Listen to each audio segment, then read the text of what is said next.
শার্কের মাংস বা কয়েক মাস মাটিতে পুঁতে রেখে পচানো হয়, এরপরে শুকানো হয়, পরে গন্ধ বা খুব কড়া অ্যামোনিয়ার মতো, কিন্তু আইসল্যান্ডের মানুষ একে ঐতিহ্যবাহী খাবার হিসেবে খুব পছন্দ করে।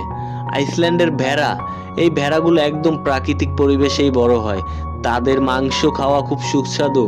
হ্যাগিং ক্যাট বা ধোয়া দিয়ে শুকানো ভেড়ার মাংস তাদের খুবই পছন্দের।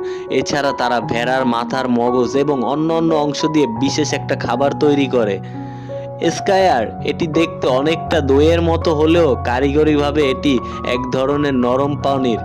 এটি আইসল্যান্ডের অন্যতম জনপ্রিয় একটি স্বাস্থ্যসম্মত খাবার যা তারা হাজার বছর ধরে খেয়ে আসছে। এটি উচ্চতম প্রোটিন সমৃদ্ধ খাবার হিসেবে আইসল্যান্ডের মানুষ মানে।